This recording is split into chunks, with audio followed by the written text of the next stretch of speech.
Passaremos, nesse momento, a inquirição de Wilson Cândido de Souza, investigador de Polícia Civil. Bom dia, policial Wilson. Bom dia, excelência. O senhor fique advertido do seu dever de falar somente a verdade, do que sabe, do que for perguntado, sob pena de processo. Sim, excelência. Promotor de justiça com a palavra inicialmente, assistente de acusação, defensor público, os jurados, também eu, mais tarde se precisar. Ok. Bom dia, Wilson. Bom dia, doutor. Essa é uma ação penal, a qual a denúncia proposta contra o Edgar Ricardo de Oliveira, que responde pela prática de 7 homicídios qualificados, um furto e também um delito de roubo, fatos esses ocorridos em 21 de fevereiro de 2023. O senhor participou das investigações sobre esses fatos? Sim, doutor, participei. Por favor, Wilson, fique à vontade para relatar aos jurados como é que o trabalho foi desenvolvido. Ok.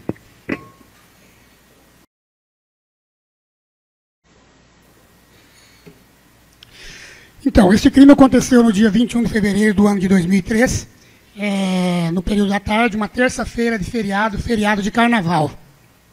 Por se tratar de um feriado, a minha unidade policial não trabalha, que nós somos um setor, a divisão de homicídios, ela trabalha apenas no expediente, com os crimes de homicídio dolosos, né, consumados, e desaparecimento de pessoas e suicídios.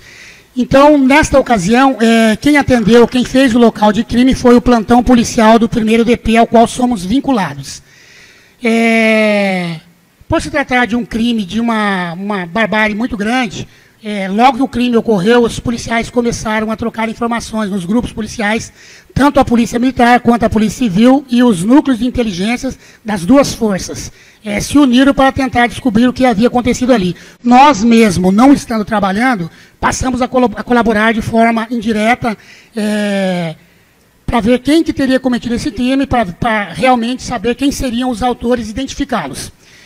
Cerca de 1 hora após esse crime, nós já tínhamos a identificação dos 2 autores desse crime. Começaram aí, então, diligências das forças policiais para tentar localizá-los na cidade, tendo em vista que, após o crime, os mesmos evadiram. A informação que nós tínhamos é que eles evadiram um veículo caminhonete branca pertencente ao acusado Edgar, ao réu Edgar. Ficou constatado que quem teria cometido esses crimes, essa chacina, foi o Edgar e o seu comparsa Ezequias. Diante dessas informações, as equipes policiais foram chegando várias denúncias de onde esses indivíduos poderiam estar escondidos após o crime. Uma das denúncias levou até uma equipe policial até o assentamento 12 de outubro, local onde o Edgar tinha um sítio que ele constantemente estava nesse sítio. Só que no local não foi localizado, e não foi encontrado ninguém. Na manhã do dia 22, efetivamente, a nossa equipe de divisão de homicídios entrou no caso, uma vez que já era quarta-feira e já não era mais feriado. Então, entramos efetivamente no caso e passamos a fazer os trabalhos investigativos. De antemão, fomos em uma residência no bairro Maria Vindilina, onde tinha um tio do Edgar, que morava, e recebemos informações que ele poderia estar escondido neste local. Coincidentemente, eu conheci o tio dele no momento que eu cheguei, de muitos anos aqui em Sinop, conhecia ele, e ele prontamente abriu sua residência para nós, não causou nenhum embaraço, nenhum empecilho, deixou nós à vontade para ver a residência. Inclusive, ele falou para nós: olha, a gente ficou sabendo dessa situação e nós não compactuamos com esse tipo de coisa. Se foi ele mesmo que praticou, ele tem que pagar. E dali ele ensinou para nós onde morava a mãe do Edgar, e lá nós fomos. Chegando lá na frente da residência, estava o veículo Celta, pertencente ao Ezequias, o comparsa do Edgar. Então, nós tínhamos informações que as esposas de ambos estariam passando a chave desse veículo para eles fugarem aqui da cidade de Sinop. Este veículo seria um meio de transporte para eles fugirem daqui do município. Então, montamos uma campana ali, ficamos por horas e horas. Como não apareceu ninguém, né, a casa também estava fechada, não tinha ninguém na residência, nós apreendemos esse veículo e levamos para a delegacia. As diligências seguiram, houve novas informações de que eles estariam no bairro, em outro bairro na cidade, Maria Carolina, salvo engano, na rua Rosana, houve uma informação que eles estariam escondidos numa casa. Novamente as equipes se diligenciaram para lá, tanto a Polícia Militar como a Polícia Civil, no intuito de prendê-los. Mas no local foi encontrado apenas pertences pessoais, documentos do Ezequias, telefone celular e roupas, que realmente nos dava a entender que eles estiveram naquele local. Como esse crime teve uma repercussão muito grande, 7 vítimas, o secretário de Segurança do Estado de Mato Grosso determinou uma equipe do Batalhão de Operações Especiais da Polícia Militar que se deslocasse até Sinop para dar apoio nas diligências. São mais treinados para entrar em matas, caso precisasse, e uma equipe do BOP se fez presente aqui nos auxiliando. Mais tarde, houve outra informação de que eles estariam em uma localidade aqui na estrada do aeroporto, depois do rio Telespires, e um outro rio muito frequentado por populares aqui de Sinop, que eles foram vistos naquelas mediações. A equipe do BOP e uma equipe da Polícia Militar se deslocou até esse local. E lá encontraram o Ezequias. Houve, parece, uma resistência na prisão, houve uma troca de tiros, e o Ezequias foi ferido, foi socorrido e veio a óbito no hospital regional. Desta feita, nenhuma equipe da Polícia Civil participou desta operação, apenas a Polícia Militar. Dando continuidade aos nossos trabalhos, na noite do dia 22, movimentadíssimo esse dia, com várias incursões e diligências, o advogado, Dr. Marcos Vinícius Borges, nos procurou na divisão de homicídios, falando que o Edgar queria se apresentar. Mas antes disso, no decorrer do dia de outras diligências, o delegado Braulio Junqueira entrou em contato com a mãe do Edgar e pediu a ela para conversar com ele, que ele se entregasse, que as polícias estavam se diligenciando o tempo todo, fazendo diversas incursões com a finalidade de prendê-lo. Se ele se entregasse, seria melhor e contasse o que realmente aconteceu. Foi a mãe do Edgar se comprometeu em conversar com ele a respeito. Porém, na noite do dia 22, por volta das 18 horas, o Dr. Marcos Vinícius nos procurou, falando que ele queria se entregar e que o apresentaria na manhã do dia seguinte, no dia 23, nesse caso.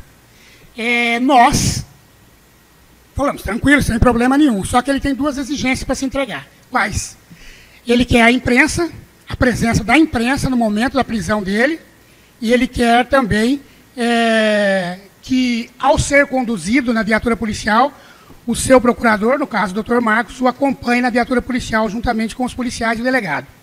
Perfeitamente, para nós sem problema nenhum. Nós queremos resolver o caso. Ficou combinado, então, de ele se apresentar. Haja vista, anterior a isso, a autoridade policial já tinha, com os elementos que tinha dessa situação toda, tinha representado pela prisão de ambos, tanto do Ezequias quanto do Edgar. O MP deu parecer favorável e o Poder Judiciário acatou e foi expedido o mandado de prisão temporária aos 2. No outro dia, quando o advogado veio até a delegacia, ele, por volta das 8 horas da manhã, ficamos esperando ele mandar a localização. Aí ele mandou a localização, nós nos diligenciamos, várias equipes policiais, a imprensa e o advogado também, lá no Jardim Califórnia. Aí chegamos numa residência lá no final da rua, não me lembro agora a rua que era, dizer o nome da rua não me lembro. E ele estava numa casa de um amigo dele, disse que tinha passado a noite ali. De imediato demos a voz de prisão a ele, a autoridade policial retificou e encaminhamos ele para a delegacia. No veículo foi eu dirigindo a viatura, o Dr. Braulio Junqueira no passageiro, o Marcos Vinícius, advogado, no banco do lado atrás do motorista, no caso atrás de mim, eu, Edgar, no meio, e o Tiago Celestino no lado direito, e o Edgar no meio. E lá nós viemos conversando com ele sobre o que teria acontecido, o que o motivou a levar a cometer essa barbárie. Porém, o advogado já tinha nos advertido que ele usaria o seu direito de permanecer em silêncio, que ele não falaria nada. Mas, alguma coisinha indireta ele conversou com a gente. O delegado foi perguntando, ele falou por que ele fez isso. Aí ele falou que todos aqueles que ele matou não valiam nada. Eram todos farinha do mesmo saco, que não valiam nada, todos vagabundos. Mas falam, mas por que vagabundo? Só que assim, ele não deu uma explicação com quem que ele tinha problema, qual que era o problema, com quem deles ele tinha problema. Ele simplesmente falou que eram todos vagabundos e que merecia. Aí nós falamos, mas espera aí, mas você matou uma menina de 14 anos, a Larissa, o que ela tinha a ver com a história? Ele falou, não, mas essa menina não era para matar, não sei o quê. Eu falei, mas como não era para matar? Uma das vítimas sai correndo. A menina sai correndo atrás. Uma terceira vítima sai. Você acerta essa vítima, a última que correu. Em seguida, você desfere outro tiro e acerta a menina nas costas, praticamente no meio das costas. Como que não era para matar? Você é um cara que tem conhecimento de armas, você frequenta clube de tiro, você tem registro de CAC, você não é nenhum amador em questão de armamento. Você sabia que se você desse um tiro, para acertar uma pessoa que está correndo e tem outra atrás dessa, a probabilidade de você acertar essa segunda pessoa é muito maior. Aí ele cessou, ele não quis conversar mais, a conversa parou por aí. Na delegacia, como a gente já tinha informações dele, muitas informações, nós acabamos vendo que ele tinha mais uma arma registrada em seu nome. Tinha uma pistola .40. Mas anterior a isso, antes de me fugir o raciocínio, no final do dia 22, houve uma denúncia na Polícia Militar e na Polícia Civil que o veículo utilizado na fuga estava próximo a um terreno que pertencia ao Edgar, ou dentro do terreno, se eu não me engano, a caminhonete S10. Uma equipe da Polícia Militar foi até o local, lá nas imediações do Parque de Exposições, próximo ao bairro Gente Feliz, e localizaram a caminhonete. Em uma busca no veículo, uma busca veicular feita pela Polícia Militar, encontrou-se a espingarda calibre 12, escondida no capô do veículo, bem como munições de calibre 12 e munições de .40. O veículo foi apreendido, também levado para a delegacia. Quando a gente soube dessa segunda arma dele, a pistola .40, ele falou que havia jogado ela em um rio nas proximidades da Gleba Mercedes, cerca de 100 quilômetros daqui de Sinop. Então, uma equipe da Polícia Militar, uma equipe da Polícia Civil e uma equipe do Corpo de Bombeiros foi até essa localidade onde ele disse ter jogado essa pistola .40. Os bombeiros fizeram mergulhos no rio, nada foi encontrado, essa arma não foi encontrada. Voltando às equipes, novamente, eles conversaram com ele novamente, sobre as motivações, e ele insistiu em dizer.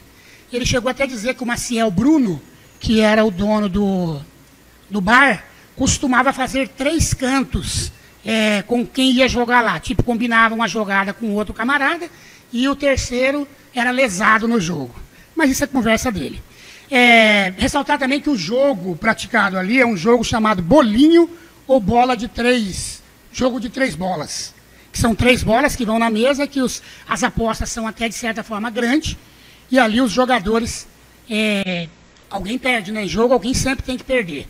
E é a motivação que nós acreditamos maior, que foi essa do fato dele ter cometido esses crimes. Voltando ao local do crime, a nossa equipe foi até o bar, salvo engano no dia 23, ou no dia 22, agora não me recordo, e tivemos a felicidade, as bênçãos de Deus, de o chip do DVR estava lá, onde nós o retiramos e colhemos todas as imagens de todo o ocorrido. Não conseguimos imagens do dia anterior, em qual ele esteve no bar jogando, e nem da manhã, onde ele jogou e perdeu. Mas tínhamos todas as imagens de toda a ação delituosa, de todo o crime que aconteceu ali, nós tínhamos as imagens. E nós levamos à delegacia, foi separadas todas as imagens, vítima por vítima, conforme consta aí no caderno informativo. E dali nós, separando, começamos a relatar todo o ocorrido, baseado nas imagens que nós tivemos. Quando na delegacia ele se reservou ao direito de permanecer calado, não falou, foram feitas as perguntas de praxe, e ele falou que não ia falar, que só falaria em juízo. E, posteriormente, na priori, nós fomos intimando as pessoas que estavam no local, as testemunhas presenciais, e nós fomos ouvindo uma a uma o que aconteceu. O que mais nos... não tinha muitas dúvidas ali, até porque as imagens falam por si, as imagens falam mais do que 1000 palavras. O que aconteceu? Ele esteve, não sei dizer se 1 dia, 2 dias antes no bar jogando, e ele ganhou dinheiro nos dias anteriores. Na manhã do fatídico dia, do dia 21, ele veio e jogou, acho que com o Getúlio, que é uma das vítimas, e perdeu cerca de R$4.000, como nós ouvimos da própria esposa do Getúlio. Ele perdeu cerca de R$4.000 durante a manhã. No período da tarde, ele voltou e novamente foi jogar. Mas, ao nosso ver, ele já voltou premeditando. Pela nossa experiência policial, ele já voltou com aquilo premeditado, o que ele deveria fazer ali. Tanto que ele vai e ele joga uma partida, não sei se foi 1 ou 2 partidas, e ele perde a partida com uma bola que Eu que sou horrível de sinuca, eu acertava aquela bola. E ele erra aquela bola, a gente acha até que de uma forma proposital para dar início a toda a barbárie que aconteceu. A bola sobra, eles jogam, são um jogo de 3 bolas, 2 bolas haviam sido mortas. A última bola fica na beira da caçapa, e é onde ele ataca a bola e erra. Nisso ele já joga o taco em cima da mesa, ele sai, passa pelo Ezequiel, ele fala alguma coisa que no áudio não dá pra gente, ficou inaudível, né? Provavelmente a hora é essa, ou vamos que é agora, ele vai até a caminhonete. Nisso que ele vai, o Ezequias já saca da pistola e já começa, enquadra todo mundo. É um jargão policial que nós usamos, enquadrar, colocar a pessoa num canto, colocam todas as pessoas no canto, e o Edgar já vem na caminhonete com a calibre 12 na mão, manobra, e o primeiro tiro que ele dá, salvo engano, é no Maciel Bruno, o dono do bar. E dali foi a sequência de tiros e morte, uma barbárie terrível. E mais ainda, após ele dar os 7 tiros, o último tiro ele deu, foi na menina Larissa, não, na menina Larissa, se não me engano. Ele volta e manobra a arma mais uma vez para atirar de novo em mais uma vítima que estava no chão, porém já tinham acabado os cartuchos. A partir daí, eles vão para a caminhonete, ele vai na mesa onde estava o dinheiro casado, que a gente fala dinheiro casado, o dinheiro da aposta. Ele pega aquele dinheiro, furta o dinheiro, vai para a caminhonete e pede para o Ezequias pegar mais dinheiro de outras vítimas. Onde o Ezequias vai na esposa do Getúlio, pega a bolsa dela, que acho que continha dinheiro, continha celular, e dali eles fogem. Para nós, bom, eu pelo menos estou aqui há 24 anos na Polícia Civil, eu estou há 13 na Homicídios, e eu desconheço um crime tão bárbaro igual esse, dessa forma que eu vi aí. E assim, o que mais nos causa estranheza é a frieza com que ele matou essas pessoas, fumando cigarro, sem um pingo de compaixão. Policial, não imita a opinião pessoal, por favor. Sim, senhora meritíssima. Ele matou as pessoas fumando cigarro. É isso. Wilson, o Edgar, então, já conhecia o Getúlio, o Bruno, eles costumavam jogar juntos? Assim, inclusive, nós buscando na rede social dele, nós achamos uma foto dele, do Maciel Bruno, em um torneio de sinuca na cidade de Tangará da Serra. E também ele nos confidenciou que, numa outra ocasião, ele pegou um jogador famoso aqui no aeroporto de Sinop, um jogador famoso no Brasil, que joga sinuca, e levou ele até o estado do Pará. O senhor mencionou que foi possível visualizar as imagens, inclusive com áudio, né, durante essa partida aí do período da tarde. É possível ver que há várias pessoas lá no local, com exceção de pouquíssimas, aí, todas assassinadas. Dessas imagens, dos áudios dessas imagens, o senhor chegou a perceber alguma chacota, alguma piada, alguma intervenção dessas pessoas que estavam ali no bar, no sentido ali, sobre o Edgar errar a bola, jogar mal? Teve algum desentendimento durante esse período? Não, doutor. Inclusive, essa foi uma das coisas que nós batemos mais na tecla, para ver, até porque ventilou-se essa conversa. Que, até por ele mesmo, que ele falou, quando a gente prendeu ele, estava conduzindo para a delegacia, ele disse que eles estavam entrando muito na mente dele. Tipo, a gente entendeu internamente que estavam fazendo gozação, chacota com ele. Pelas imagens que nós vimos, doutor, observamos bem atentamente, não vimos em momento algum. Aliás, tinha muita tranquilidade, tendo em vista que estava passando uma partida de futebol e 2 das vítimas ali estavam sentadas assistindo o jogo de futebol, totalmente alheios ao jogo de sinuca que estava acontecendo. Não observamos nenhuma animosidade no recinto. O Edgar estava com qual tipo de arma? É uma calibre 12, uma espingarda calibre 12 de propriedade do mesmo. Tem um potencial lesivo, uma letalidade superior do que armas curtas? Como é que o senhor classifica esse calibre? Sim, a arma de calibre 12 é uma arma de um potencial ofensivo muito grande. É uma arma para você ser usada a curta distância, mas o poder dela de parada é uma arma que, para nós policiais, é considerada uma arma muito poderosa. O senhor tem a experiência nessa área aí, é possível ver que várias vítimas foram atingidas com um único disparo, mas elas apresentam múltiplas lesões. Isso decorre desses balins, dessas esferas? Como é que funciona de fato esse calibre? A calibre 12 ela consta de 2 tipos de munições, até onde eu sei. Uma com balins, né, que são várias esferas no cartucho, e uma com o balote. O balote é apenas uma esfera. É já para um tiro mais a longa distância. Já os balins são para um tiro mais próximos. Mas essa arma utiliza esses dois tipos de munições. O senhor mencionou aí anteriormente, o Edgar, de fato, então, ele tinha conhecimento sobre armas, ele tinha domínio sobre armas, ele sabia atirar bem. O levantamento que nós fizemos, doutor, até consta aí no caderno informativo, é que ele pertencia a clube de tiro, ele era CAC, né?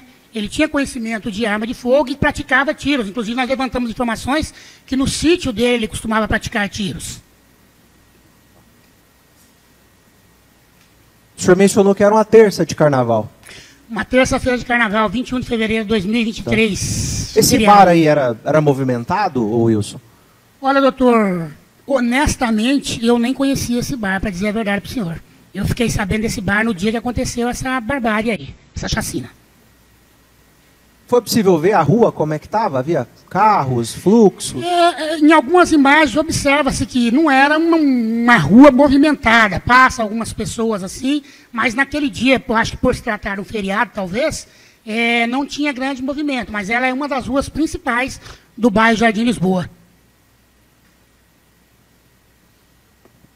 A motivação, então, ao que ficou apurado, guardava alguma relação com essa versão aí do Edgar? Sobre provocações, entrar na mente dele? Isso... Doutor, o que nós chegamos à conclusão, nós enquanto policiais, enquanto investigadores, a autoridade policial inclusive, é que todo esse desfecho se deu mesmo pela perca, pelo prejuízo material que ele teve no jogo. Tanto que lá nós não conseguimos ver nenhuma animosidade, ninguém se estranhando, gozação, tiração de sarro. Pelo menos as imagens falam por si, nós não conseguimos observar isso. Então, o que nós acreditamos é que tudo se deu mesmo pelo prejuízo material que ele teve no dia anterior, na manhã anterior e naquele dia. Foi isso que acreditamos que levou a essa execução dessas pessoas. As vítimas foram meio que encantoadas ali, comprometendo a possibilidade de fuga? Exatamente. Foram encurraladas em um canto do bar, que para sair ali é já para a casa do proprietário, é um terreno fechado, e a rua, ele estava no lado da rua, e o seu comparsa, o Ezequias, fechou pelo lado direito. E todos ficaram enquadrados meio que de canto, ocupando a parede do final do bar, na lateral do bar. Certo, Wilson. O senhor se recorda de algo mais, eventualmente, não tenha sido perguntado? Não. Os trabalhos nossos foram feitos assim de forma bem expressiva, foi rápido, foram 2 a 3 dias de trabalho intenso, e foi o que nós conseguimos apurar. Como eu disse, com a graça de Deus, fomos felizes em extrair lá o chip. Não era um chip grande, a capacidade dele era pequena, mas ele filmou gravou toda a ação delituosa ali naquele local. Do crime em si, o crime que ocorreu, ele gravou. Não gravou amanhã, onde eles estavam jogando, como eu já frisei, e nos dias anteriores, se houve jogo no interior, mas foi isso daí. Muito obrigado, tá, policial? Eu que agradeço, doutor. Tem mais doutor. perguntas?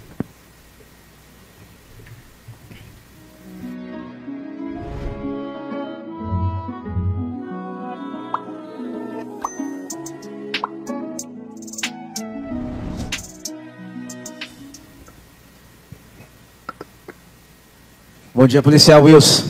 Bom dia, doutor Márcio. Tudo bem? Graças a Deus. Wilson, você é um policial experiente, né, tem muitos anos de serviço prestado para a comunidade de Sinop. Quando ele traz essa informação que todo mundo ali era vagabundo, não prestava, tinha algo que devia, você, por esses muitos anos de experiência, você se recorda de alguém ali ter alguma passagem, ou de ter sido alvo de algum inquérito, de algo desse tipo? Não, de forma nenhuma, não me recordo. Beleza. Como você trouxe com riqueza de detalhes, Wilson, na filmagem tem um momento em que o Edgar chega e ele conversa com o Getúlio. Durante a instrução, houve alguém que mencionou, e aí eu gostaria de saber se você, durante a investigação, ou alguém fez essa menção a isso. De que esse jogo era comum que as apostas se fizessem em dinheiro casada, como você trouxe ali para nós. De que nesse dia o Edgar ele não tinha o dinheiro em espécie. E que no momento que ele chegou no bar, ele conversou com o Getúlio, e ele fez um pix para o Getúlio, e o Getúlio forneceu o dinheiro para que ele pudesse participar do jogo. Você ouviu alguma coisa nesse sentido durante a investigação? Não tenho essa informação, doutor. Não chegou até o nosso conhecimento. Sem mais nenhum questionamento, excelência. Bom dia, bom dia, professor Will. Satisfação, tudo bem? Bom dia, doutor. Satisfação é toda minha. Obrigado. O senhor havia falado para o doutor promotor de justiça em relação à menor Larissa, aquela investigação prévia, informal, quando eu estava conduzindo o acusado para a delegacia. Em relação à menor Larissa, ele chegou a mencionar que ele não era a intenção, que ele teria errado o tiro? Sim, ele falou isso aí sim. Quando nós falamos que ele falou que todo mundo era vagabundo, era da mesma patota, nós o indagamos, mas você matou uma menina de 14 anos, ela também era vagabunda, era da mesma patota? Aí ele falou, não era para matar a menor, eu não tinha a intenção de matá-la. Certo. Até a promotoria ingressou numa pergunta que eu também tinha interesse em saber. Sei que é questão de perícia e tal, mas pela experiência que o senhor tem quanto a essa espingarda de calibre 12. Primeiro, foram obtidas ali vários materiais, e ali, então, a arma, o tipo de munição era dessas esferas, balins? O que nós lemos no laudo pericial foram que, inclusive, o que nos chamou a atenção foi que nós mais enfocamos foi no caso da menor Larissa. Eram balins que acertaram as costas dela. São pequenas esferas? Pequenas esferas no cartucho. No momento que há o tiro... Percute a espoleta, a pólvora arremessa esses balins para frente. Ela se espalha? Dependendo da distância, elas se espalham ou mais ou menos, né? Um alvo mais próximo vão ficar mais juntas, mais longe elas espalham um pouco. Certo. O senhor chegou a falar com alguém a respeito, não foi gravado, mas a respeito do período da manhã? Obrigado. Se no período da manhã houve algum entrever, alguma situação de conflito entre o acusado e algum outro ali no bar? Não, inclusive nós ouvimos a esposa do Getúlio, que ela esteve no período da manhã lá. A única coisa a informação que nós tivemos lá é que ele jogou de manhã com o Getúlio, salvo engano, né? E ele perdeu cerca de R$4.000. Mas assim, nenhuma informação sobre animosidade, sobre briga, discussão, não teve. Não teve. Quem perdeu os 4.000 foi o Edgar? O Edgar perdeu cerca de R$4.000. Não posso precisar. Entendi. Né, certo. O senhor já conhecia a pessoa de Edgar? De vista. Nunca tive contato. Não era do meu ciclo de amizade, não. Certo. Eu frequento o grupo de oração aqui da catedral e, por vezes, eu já ouvi lá. Algumas vezes eu tinha visto ele lá. Certo. A respeito de passagens assim, anteriores, abordagens? Não tenho informação. Essa informação não tenho. Certo. Tá certo. Então, só isso mesmo. Obrigado, viu? Eu que agradeço, doutor. Obrigado. Jurados têm perguntas? Pode falar comigo, eu transmito, por favor.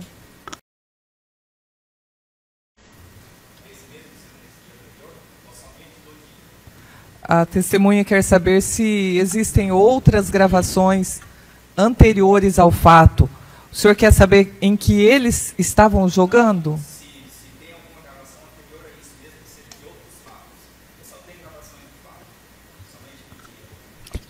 Entendi a pergunta. Não temos. Como eu disse, esse chip é um chip de 32 GB, se eu não me engano. E a gravação, a única e exclusiva gravação que nós temos são as gravações do fato, do ocorrido, a partir do jogo, né? A partir do jogo ali, a hora que começa o jogo, se eu não me engano, a hora que ele chega no bar, agora começa a jogar e com o desfecho final. Mas de dias anteriores, como eu frisei, nem da manhã que ele teve não tem a gravação, apenas a gravação do fato em si. Assim, não foi colhida colhidas essas gravações, mas o sistema armazena por algum tempo. Sim, certamente armazena, mas nesse chip mesmo não tinha. Não tinha, possivelmente, as imagens são armazenadas, mas, como a Excelência falou, a Meritíssima falou, elas vão se apagando por si próprio. Pode ser que aquele dia tinha iniciado uma nova gravação. Daí seria um termo mais técnico, eu não saberia dizer como que funciona. Satisfeito, jurado? Mais alguma pergunta? Sem mais. O policial tem algo mais a dizer que não fora perguntado? Não, Excelência. É exatamente isso daí mesmo que aconteceu. Tá, ok. Obrigada. Posso dispensá-lo, doutores? Só permanece uns minutinhos ali no saguão para checar a gravação.